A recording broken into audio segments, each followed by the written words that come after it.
This podcast is sponsored by nobody. Hey dudes, welcome to Splat from the Past, the only 80s themed horror and sci-fi show where things can get totally radical. Now, I am so excited by today's show because I will be talking to an icon of my childhood and your childhood. This woman needs no introduction, but I have to give it to her anyways. Pamelyn Ferdin. Yes, the adorable child star of the 60s and 70s. Oh my God. I mean, where do I begin? I mean, starting with the voiceover cartoon, she's the voice of Lucy Van Pelt and a boy named Charlie Brown. She's the voice of Sally in the Cat in the Hat special. She's the voice of Fern in Charlotte's Web. She guest starred on every TV show from My Three Sons to the Monkees to Sigmund the Sea Monsters, Shazam, Green Acres, and she played the lead in the Toolbox Murders, the classic horror movie from 1978, where she played the victim, Laurie Ballard. And she's done a couple horror things. I mean, she did the Mephisto Waltz, which I've never seen, but I want to ask her about that. A lot of people remember her from the Clint Eastwood classic, The Beguiled. That creepy kiss that Clint gives her is so disturbing. Daughter of the Mind, which is a classic horror film from television in 1969. And she was a regular on a lot of short-lived shows. The John Forsythe Show, Blondie, um, the Paul Lynde Show, Space Academy. She's done a lot, and she's also a passionate animal rights activist. And I am just so excited about this interview today. And I've been waiting 6 years for this. That's how long I've been reaching out to her. 6 years, and it's going to be a fabulous talk today. And I'm just so grateful and blessed. Also, happy National Toe Sucking Day. If you are in a relationship or a marriage, suck those toes and enjoy it because it's a wonderful thing. So, yeah, here is my interview with Pamelyn Ferdin.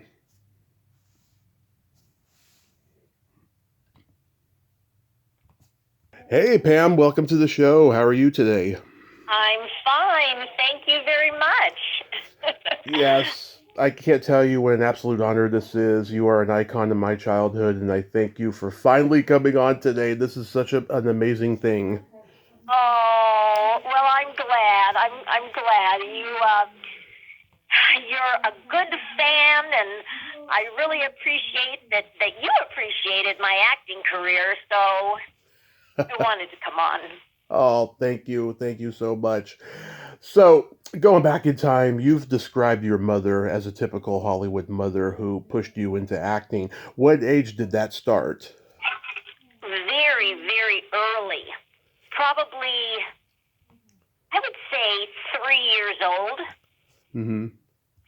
So she put me in a play called The Little Christmas Tree, Mm-hmm. and I was three years old in a few months. And somebody in the audience saw me and asked my mother if she would be interested in my doing some commercials and modeling. Mm-hmm. So that's how it all got started. Wow, I don't know how any 3-year-old can memorize lines at that age, especially in front of a live audience. That had to have been nerve-wracking. Yeah, well, I didn't do anything in front of a live audience when I was that little. Mm-hmm. I would do that later when I was about about 8 years old. Yeah. But I did. I was able to memorize lines really quickly. I wish I had that memory now, but I had this great memory. And so my mother would literally give me the lines, like, for instance, Mm-hmm. in the first series I ever did, which was called The John Forsythe Show, Right. she would tell me the lines of everybody. And so she would read the lines of all these other actors, and then I'd read the lines that were mine.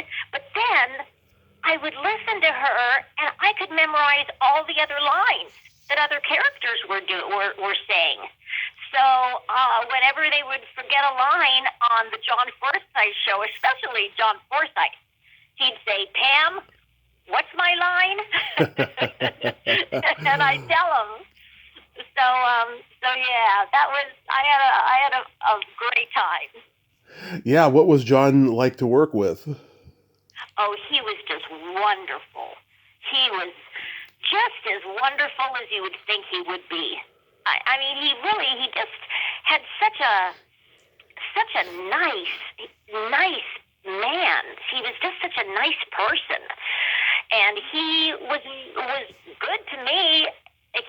When my tooth fell out, it was the episode where he was playing Santa Claus. Mm-hmm. And so I climbed up on his lap. I sat on his lap, and I smiled, and he smiled in his costume, his his Christmas costume, and I smiled, and I didn't have my little fake tooth in, so you could see my 2 teeth I lost.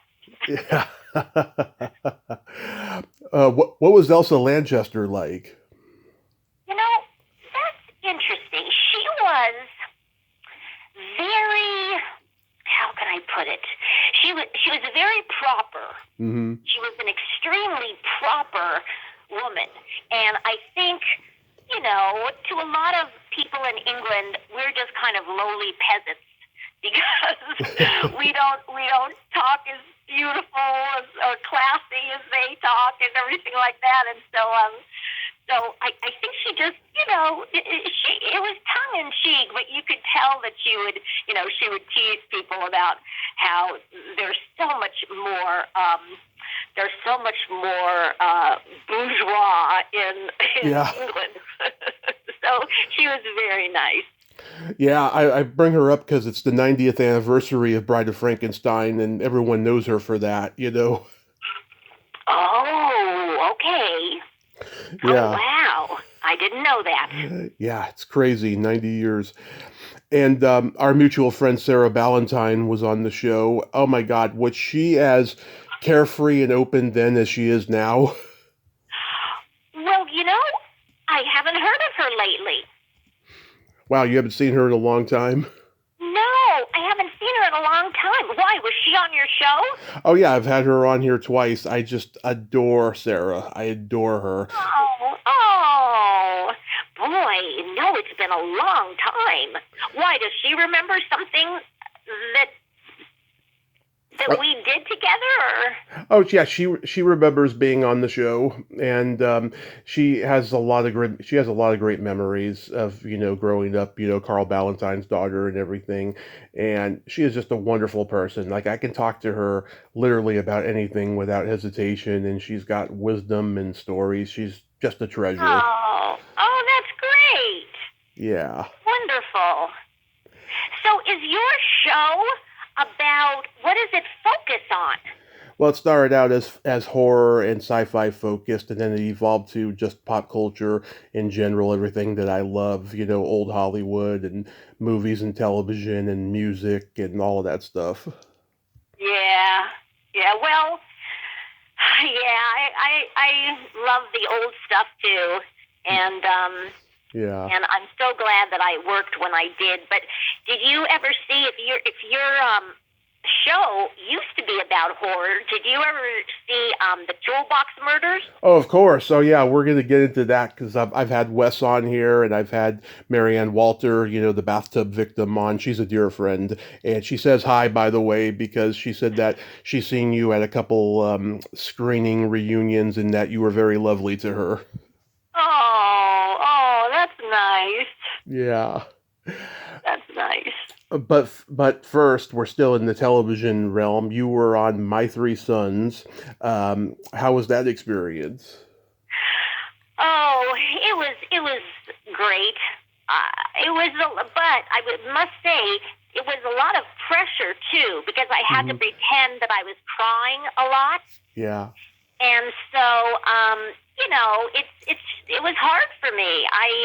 I tried to, I tried to feel sad, and it's just hard when you're that age. Yeah. I remember you're like, I want a cookie. Right, exactly. I wanted that cookie. Stanley Livingston's great. I've met him in person and I've had him on the show. Oh, that's nice. He's very nice. Yeah. You did one of my favorite episodes of the Monkees. Did you get to talk to them? Oh, yes. They were very, very nice. They all came over to me and they shook my hand, even though I was really little. I think I was 6, but they were very, very nice. Yeah. Which one did you have a crush on? Oh, at that age, I didn't have a crush on any of them. I was too young. I was only 5 or 6. Well, when I was 4, I had a crush on Davy. I was obsessed with the Monkees. I used to watch the reruns on Nick at Night, and he was always my favorite. And yeah, I love this episode because, he's in the beach party movie, and the blonde surfer guy is just, jealous of him, and it's really funny. Oh, that's funny. Yeah. Was it? I'm trying to remember. Was Moosey in this episode? Was what? Was Moosey in this episode? Moosey Dryer? In what episode? In that episode, The Monkees. Oh no, I didn't know that Moosey did a Monkees. Okay, for some reason I thought he was in this episode. I'm looking right now on IMDb. No. Oh, Bobby Sherman was in that episode. We just lost him recently. Right. We just lost him recently. Yeah. Yeah, it's funny. I never heard a single song of his until after he passed away, because I always knew him as Marge Simpson's like teenage crush. That's all I knew him as. And then when I heard his music, I'm like, okay, this is an acquired taste. It's not my wheelhouse, but I respect the guy because he made it. Yes. Yes. How was the Green Acres experience? Oh, that was a blast. I loved Ava Gabor.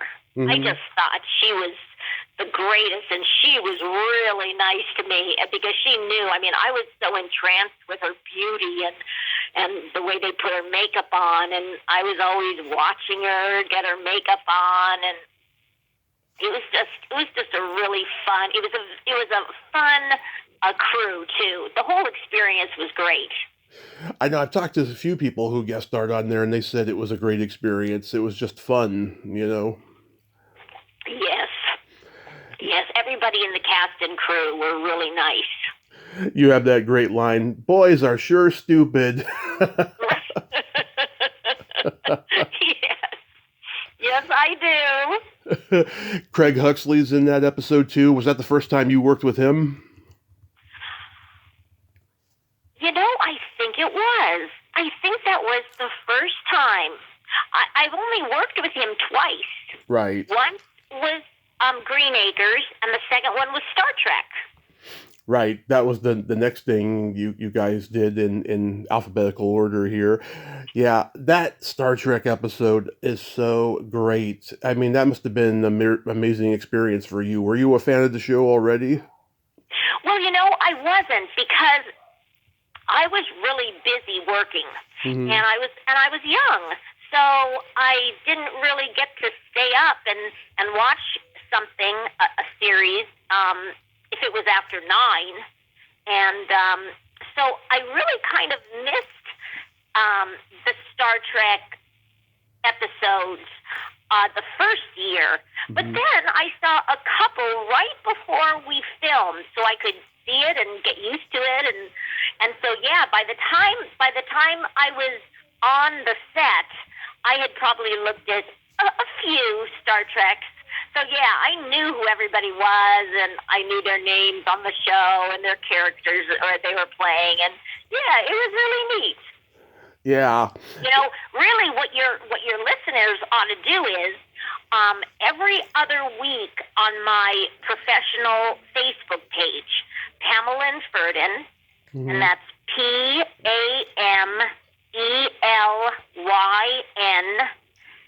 and my last name is Ferdin, F as in Frank, ERDIN,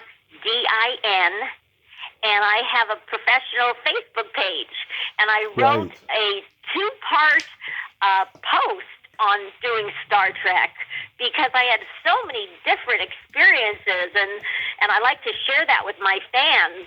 So every other week I write something about the experience and then my memories of doing television, films, and also voiceovers. I know over the years I have loved your postings on Facebook, posting the pictures and telling the stories about about whatever project you happen to be thinking about that day. I love it. I think so many people should do that. Unfortunately they don't because either they're still working or they just don't want to look back. But, I mean, that was a defining time in your life. Right. I think it was a defining time in the American history. I Hmm. mean, we had so many different things going on. You first you had, in the 60s, you had the whole hippie era Right. and all that great music that came out from everything starting from the Beatles, and then it just got better and better, and all these great bands in the 60s and then the 70s, Hmm. and the studios were still the golden age studios. Hmm. So you would go out on an interview at the studio, and then you would work on a soundstage at the studio. But in the 80s, what started happening is there were a lot of private investment companies. So sometimes you would work out in some kind of a makeshift set, Hmm. and that happened in the 80s, and it was kind of sleazy in parts of LA, and Right. it was really sad. And I think at that time, like somewhere in the 80s, I think I realized that the era of the flower children, and of Hmm. course there was the horrible Vietnam War.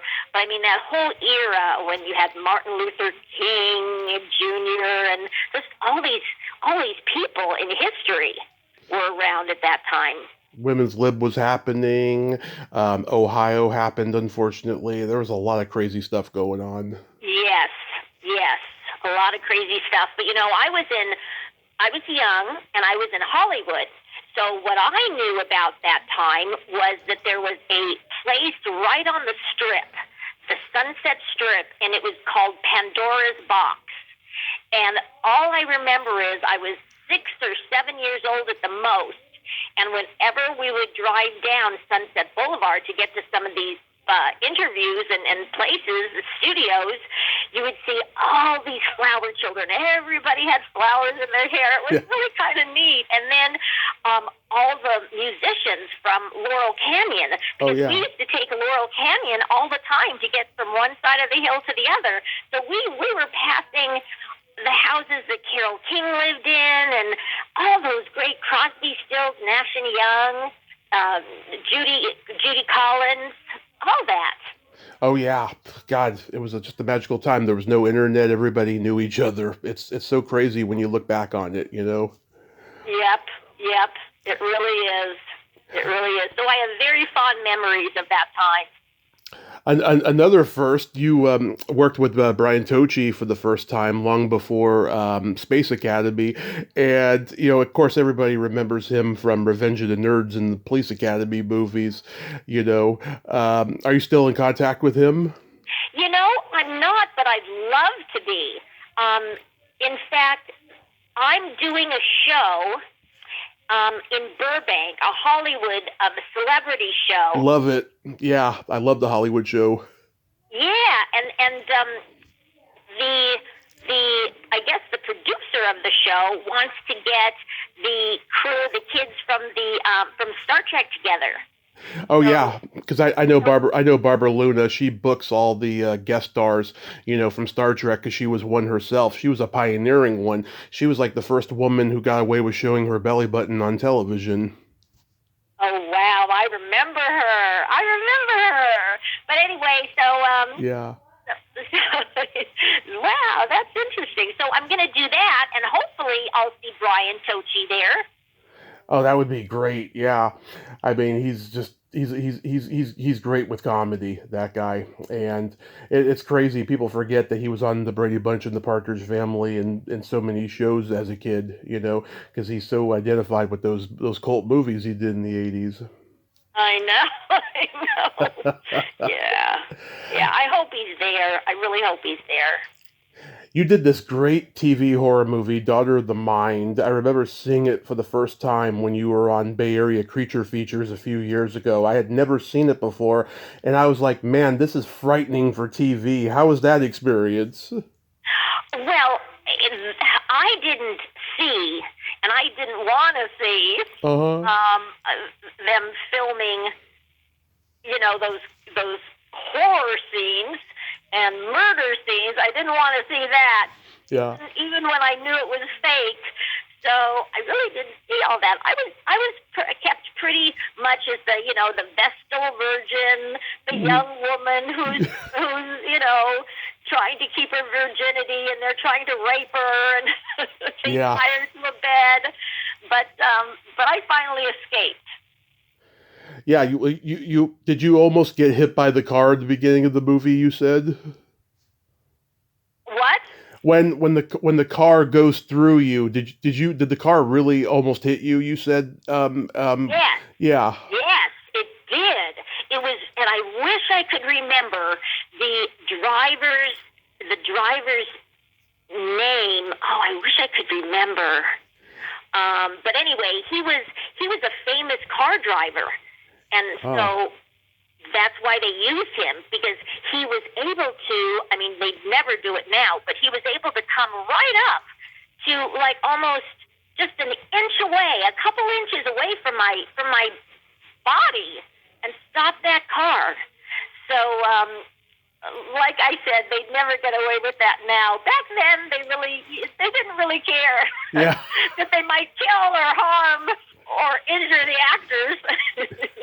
Yeah. Well, they were anything went in those days. They were just experimenting all the time. They're like, this can't fail. Right. Yeah, and there's that really creepy fishbowl scene, and Don Murray, Ed Asner, Gene Tierney. That's a great cast. Yeah, it was a great cast.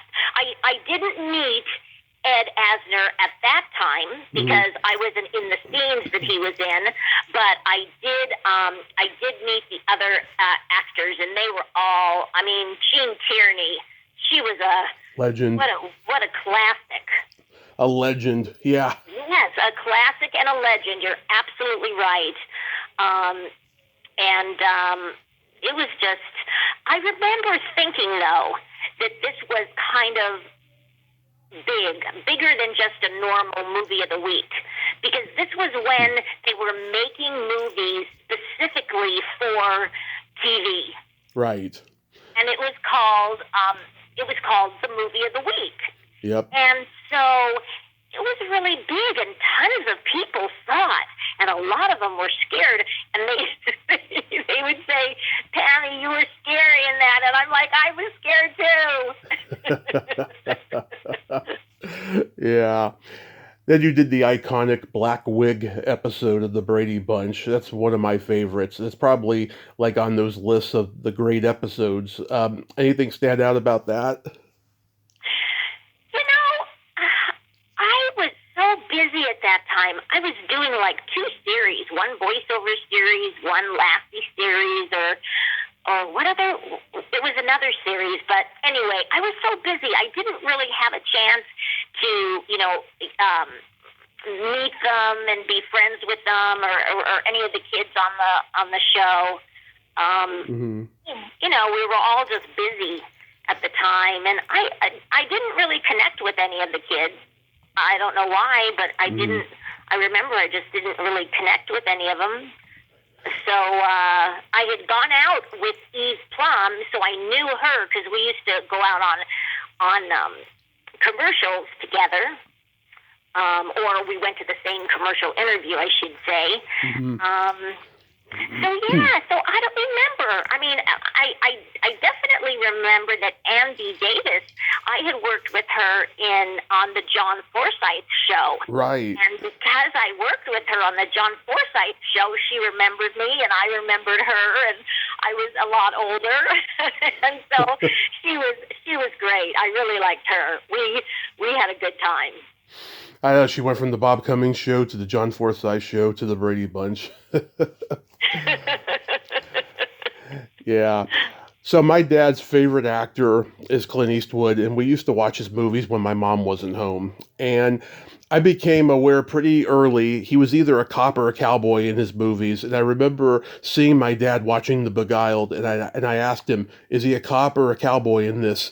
And I learned the term period piece from my dad because I had never heard that term before. I never knew what that was. And yeah, The Beguiled, that was a big departure for Clint, not just because it's a period piece, but he plays an evil villain in this movie. So how was the experience of working with him? Well, it was wonderful. He was nice to work with. Yeah. I didn't have that much. I mean, we did our scenes together, but I was younger, so I wasn't exactly sitting talking to him. He didn't have his kids with him when we were filming the exterior shots in Louisiana. So I think he he missed them, and so I think he kind of felt like I could be, a stand-in, and so he would call me his little dove, and he was so sweet to me, and I think it was because he was missing his kids, because they were about my age. So I thought that was really sweet. Oh. And he was a really low key, didn't have any affectation, down to earth. Yeah. I liked him. I'm sure everyone asks you about the kiss. Oh yeah. Well, it was so long ago, and I was thinking about it a month ago. Mm-hmm. And I'm thinking, did I really know that it was coming, or was I completely taken off guard? And I'm trying to remember, and sure enough, it came to me in my dream, and that's true. Mm-hmm. My dream was that I knew it beforehand because I had heard Eastwood talking to Don Siegel, who is the director on the movie, and they were whispering something, and I just knew. I don't know if I heard anything, but I just knew that they were going to change the scene on me, that he wasn't going to do the scene that was in the script. And so, and I knew, you see, at that age, how old was I? Like, I think 12? Probably, yeah, about 12 by that point. So I think, remember, I had already been in the business and reading lines and doing things for 8 years by then, 7 or 8 years. And so I was smarter as far as that goes. Mm-hmm. I was smarter than 12 years old, because I had been in the business for so long. And so I knew I killed the scene. I mean, I killed it. Not killed it as in, yeah. I killed the scene. Yeah. Well, I'm glad his character gets poisoned by mushrooms at the end. He had it coming. Yeah, I felt bad. I felt badly for him, but when he threw my turtle, who was a fake turtle, obviously, but when he threw my favorite little pet that I just treasured, when he threw a turtle, that was it. Yeah. That's all I needed. Don Siegel, of course, was Clint's directing mentor. What was he like as a director? He was great. In those days, they were having fun, I think, with women. Mm-hmm. Because women and actors that were, young actresses that are beautiful. Mm-hmm. I think both Don Siegel and Clint Eastwood liked beautiful women. Of course. So when we were doing the Beguiled, Clint Eastwood started casting for his next movie. Was that Dirty Harry? No, that was on the coast of Carmel.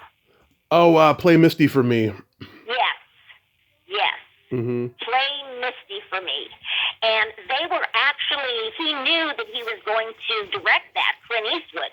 Yeah. So he had these interviews for these beautiful young women that were, vying for the job as his girlfriend in the movie, and they would fly him in. So they were there with us. These women going in having interviews in his trailer and reading the script with him in his trailer. Mm-hmm. And they might have been doing more than just reading the script, but I wasn't really to that. So I just remember that they were both having a good time.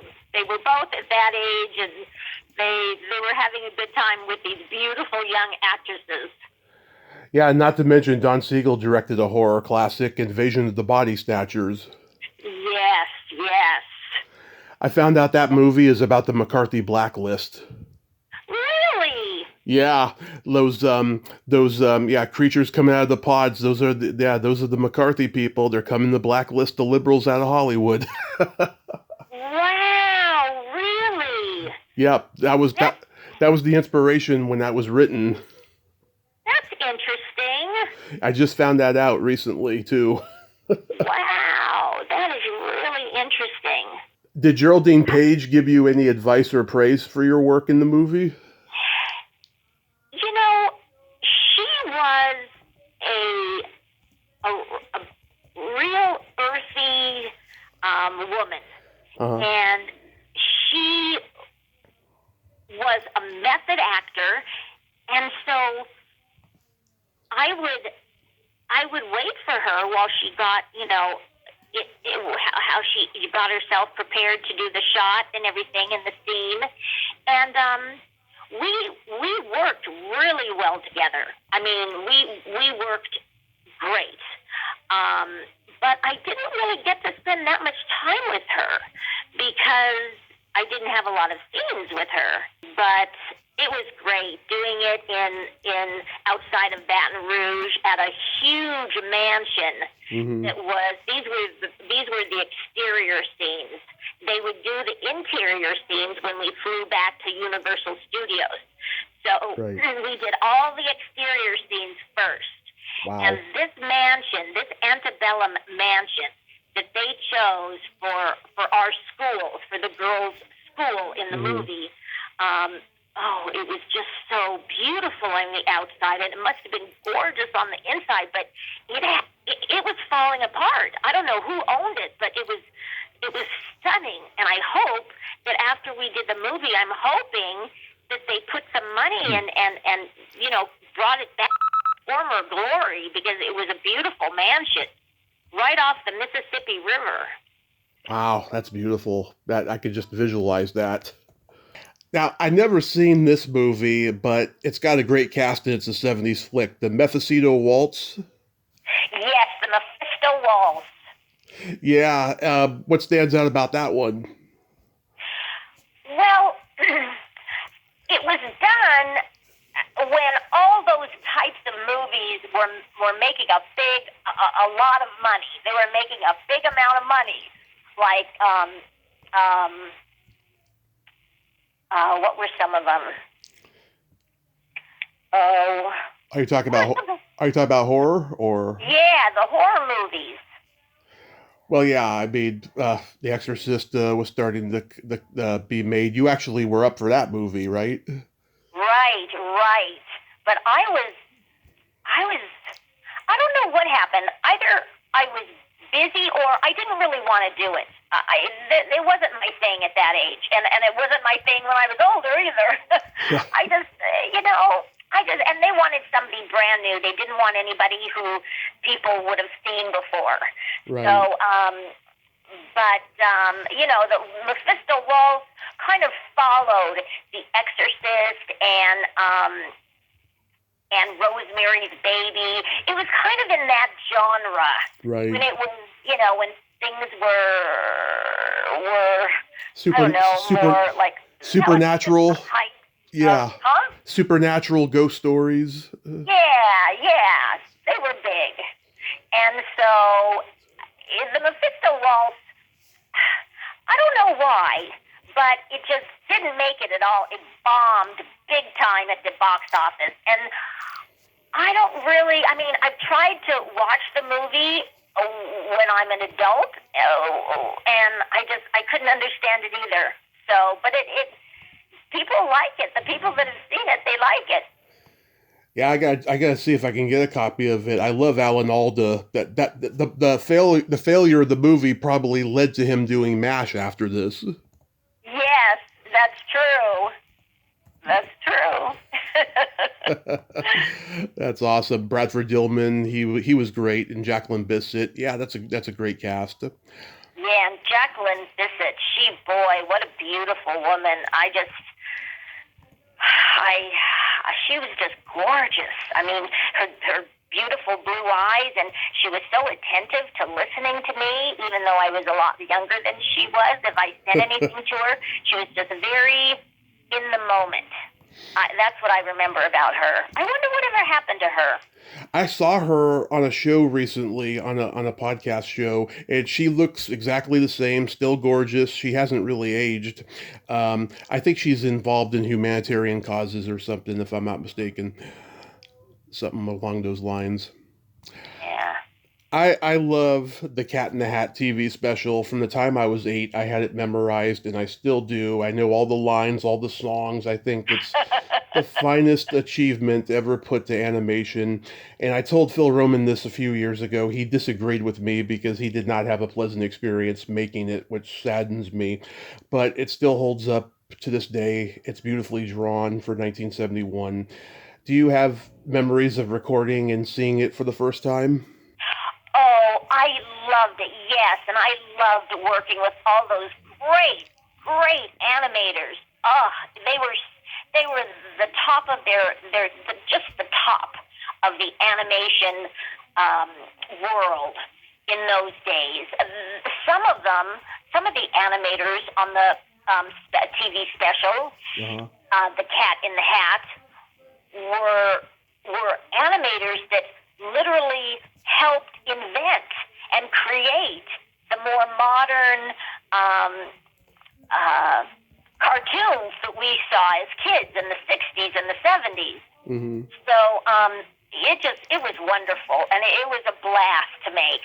I did that. That's another post. I don't know if you saw that, but I talked all about, and that was a 2-parter too, on Pamelyn Ferdin, mm-hmm. and I talked about all my experience working on it, and I go into a lot of detail actually, and it was a lot of fun.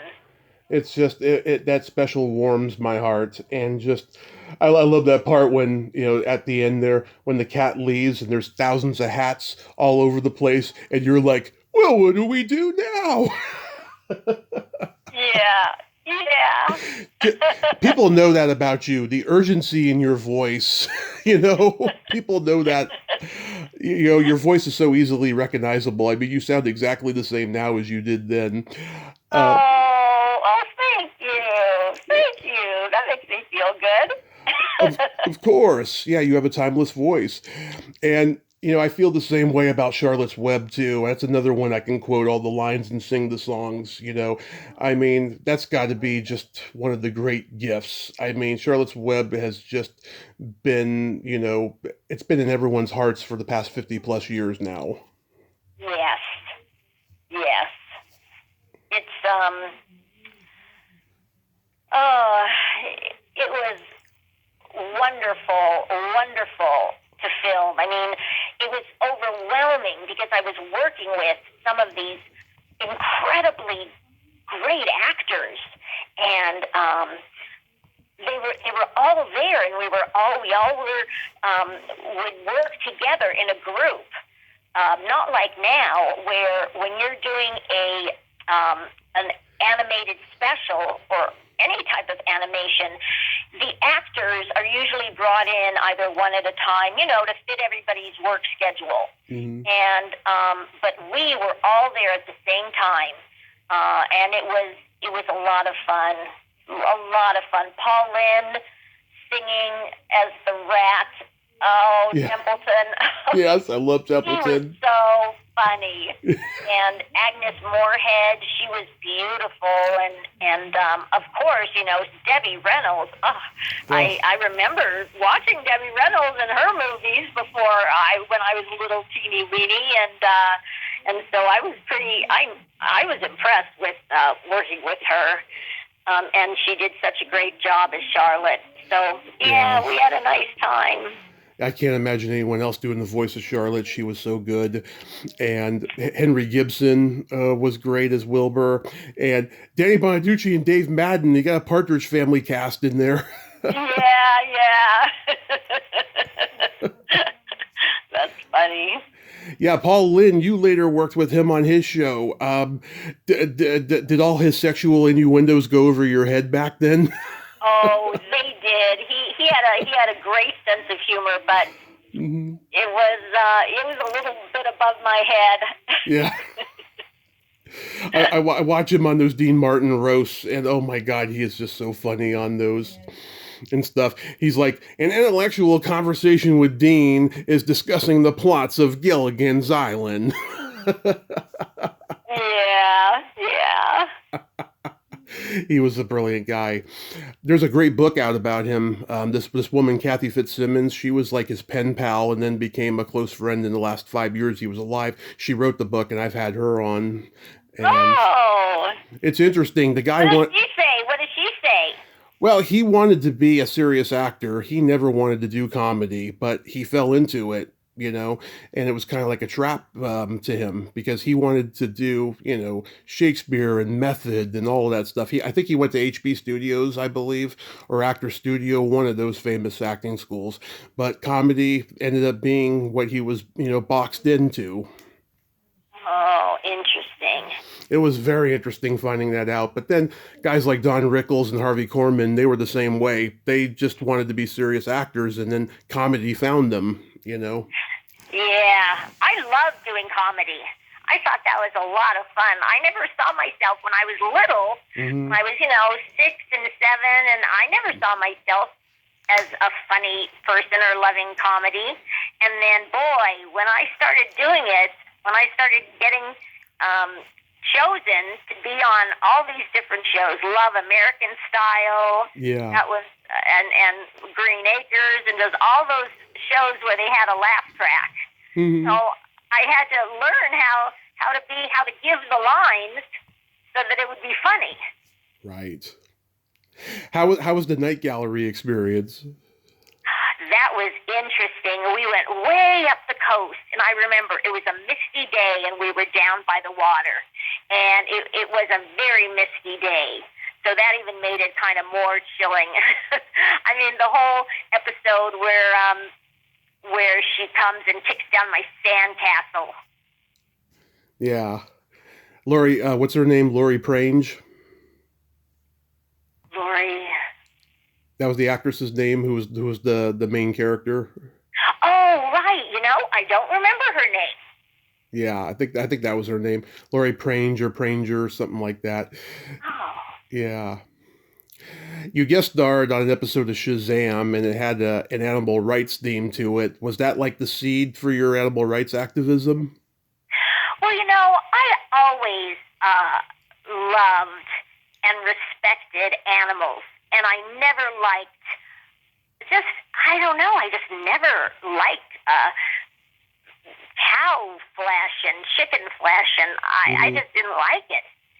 But I think when I started actually seeing for myself what goes on to these poor cows and chickens and, in these factory farms and how they're abused, their whole life is just abusing them and torturing them, and then they're just slaughtered like they're nothing, like they don't mean anything.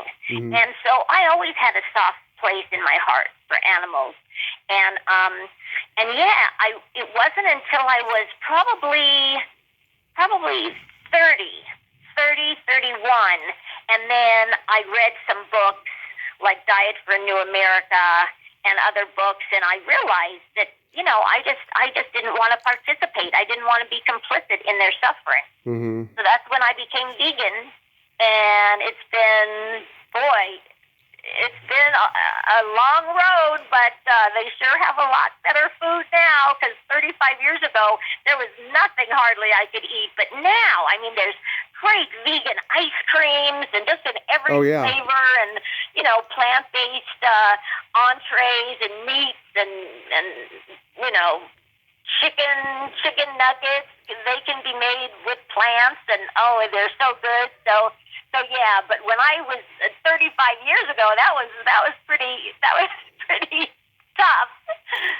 Yeah. Was guest starring on Shazam fun too? Yes. Shazam was so much fun. It was it was a fun group of people, and I liked Shazam a lot. I liked the director. Was someone I had worked with a lot, and in those days you would see the same directors every now and then, because they were all the big name directors, and so I kind of I got to know some of them, and they treated me for the most part very, very nice. They were great. They were great to me, those directors. And yeah, Arthur Nadel, that was his name. Arthur Nadel. Yes, Arthur Nadel. Yeah. So you get cast as the final girl in the Toolbox Murders. How did you feel about playing the lead in a movie, and how did you feel about doing one that was such, an exploitive horror flick at the time? Right, it was. I didn't want to do it, and I basically said no, that I don't want to do it. But the director, he just wanted to meet me, and he kept calling my agent, and so he wore me down. And after about 5, on the 5th try, I said, okay, I'll come in and read for it. But I was never, it never really occurred to me. And I don't know. My mother wanted me to do it, and I really didn't want to at all. And she encouraged me, and we had a very good contract that, I would never take any of my clothes off, and so they were on a pretty short leash, those guys.